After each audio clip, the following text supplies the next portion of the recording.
Well, becoming a mother can be incredibly fulfilling, but it can also take on many different twists and turns. Cherie's story is both heartbreaking and heartwarming. The mom journey has been really, I won't say a long one, but definitely a challenging one.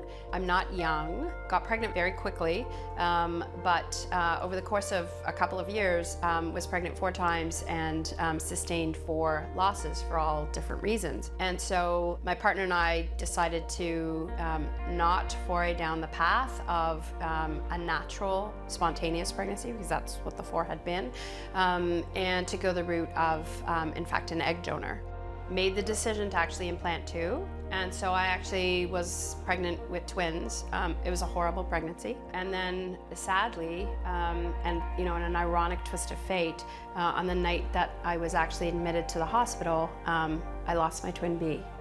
It was traumatic and horrific unto itself, but then, you know, what sort of made it worse was I expected the next morning for the doctors to come in and say, okay, let's go, to deliver those 2 boys. And of course, I was told no, because it was way too early for a little guy who, you know, still had a fighting chance. And so I needed to be in the hospital for almost a month, carrying one who was with us and one who was not with us. So almost incomprehensible, right? And I made up my mind at that point that in those weeks leading up to my C-section, I would grieve the son that I had lost, so that when our son was born alive, that would be his birthday, and then life would continue. What a tough story. You know, joining me in studio now, please welcome Cherie Cohen and our fertility expert, Dr. Marjorie Dixon. Thanks for coming in. And Cherie, thanks for being so brave about sharing your story with us. To be gone through so much. You're carrying your twins. You find out the day you're admitted that one of your babies has not made it. Now, tell me what surprised you about that, because you actually had to stay in the hospital, didn't you? Right. So I actually had a problem with my twin A, who is with us today, and ironically lost my twin B. So I always knew that I was high risk. My twin A was super high risk, and it was because of him that I was in the hospital, so I have that on him for the rest of his life. And so never in a million years did we imagine that there would be anything that could go wrong, much less to lose one literally after stepping foot into the hospital. So. You stayed there for a month, for the rest of the term of your pregnancy. I did. You carried both your babies. I did, yeah. Doctor, why did she have to stay in and carry both babies to term? Because I feel like that maybe is more traumatic. Yeah.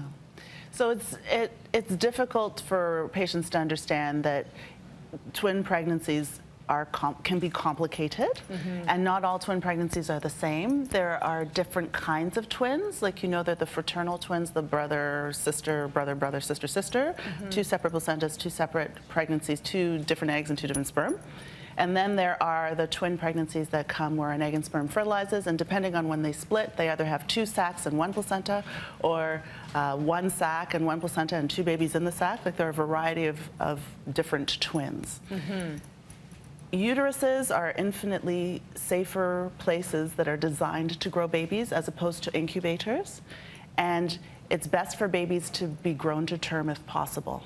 So much as I can't imagine how difficult that was, and surprising actually to be told that. You expect, I'm sure the next day your doctor walks in and says, okay, it's time to deliver.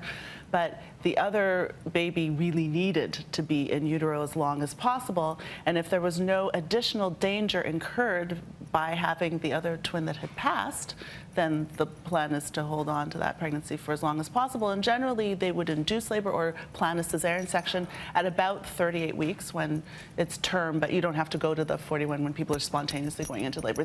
They do take into consideration the difficult period that you must have had to endure. Yeah. So, Cherie, I know it's hard to go back to that place, but can you describe for us what it was like being in that hospital, knowing that one of your babies didn't make it? I mean, what was going through your mind? So you almost can't even imagine it. I'll never forget, though, when my OB did walk into my hospital room the next morning. I mean, he looked devastated. I almost felt like I needed to make him feel better. And he said to me, you tell me what you need. And I said, I don't know what you got.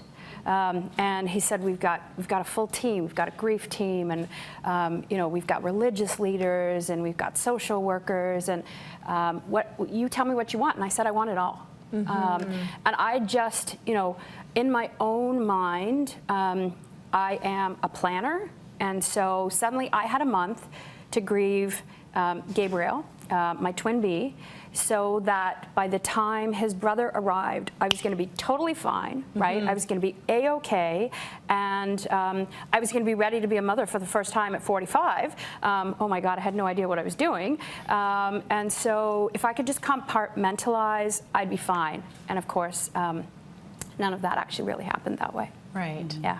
Did you get what you needed? In the hospital, yes. The hospital was amazing. Okay. And in fact, one of the social workers who was deployed to me is still my therapist today, because she got it, and we connected, and she was just able to give me all of the things that anyone could possibly give me without actually bringing my baby back. Yeah. For all of us out there that might have a relative, a friend, someone who's gone through something similar to what you have gone through, was there anything anyone said or did that did not help you? That was definitely not constructive? It was something that you would advise people, please don't say that to someone who's going through what you're going through?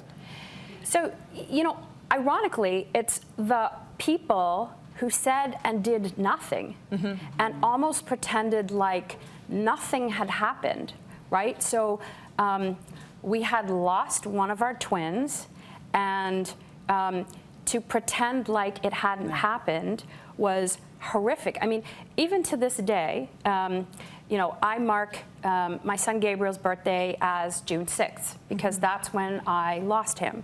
And my son Kobe, who was with us, was born on June 28th, and that's his birthday.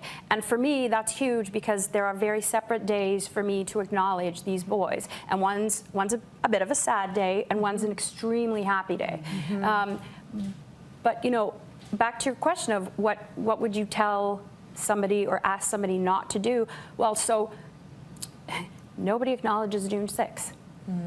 So June 6th is my day. Even my partner and I acknowledge it differently. But don't ignore it. Yeah. Talk about it. Right. Or even just ask the individual, what do you need from me? And maybe if that person says, don't ever mention it, I don't want to talk about it, then you've been given a license to. But in my case, people have just assumed that we don't want to talk about it, and that is not correct. That is so interesting, and it happens so often with death.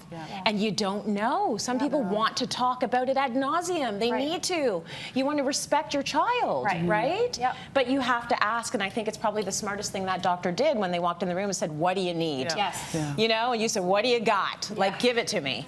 So in terms of support, Marjorie, there's a lot of support out there. There are a lot of supports out there. I think that it's interesting. I come to this as a fertility specialist, so I see a lot of patients who are grieving recurrent pregnancy loss. And then there is a higher rate of stillbirth and perinatal death with in vitro fertilization pregnancy. So we see a lot of this. We don't do the best job of supporting our patients, not because we don't want to, but we don't know how. And really, honestly, doctors aren't always trained in grief and how to manage the grief around infant loss. And so there are a lot of great resources within the hospital. So to your point, the hospital did a good job because it's a collaboration, right? Your physician, much as your physician wants to be able to help, I can speak for physicians, we don't always have everything in our armamentarium to be able to cope either. And people process things differently. Your doctor did a great job. He was able to, or she, I don't know, was able to come in and say, what is it that you need? Tell me what you need and I got it for you. And that was great because people process differently. You might say, I need you to get lost. And somebody else might say, I want to speak to a religious leader, or somebody else might say, you know what, I really need a therapist like today.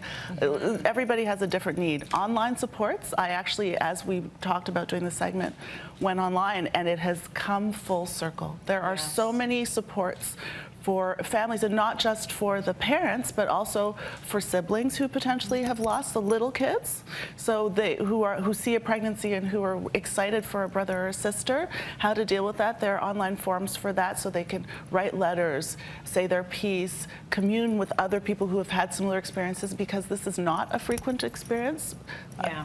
Fortunately, but mercifully, there are other people who are going through, so support groups are also quite helpful. We can actually put them up on the Cityline website so that people can have them as resources. But you're not alone, and there are a variety of resources, and people work towards helping you get through your process, however long it takes. Your grieving process may be years.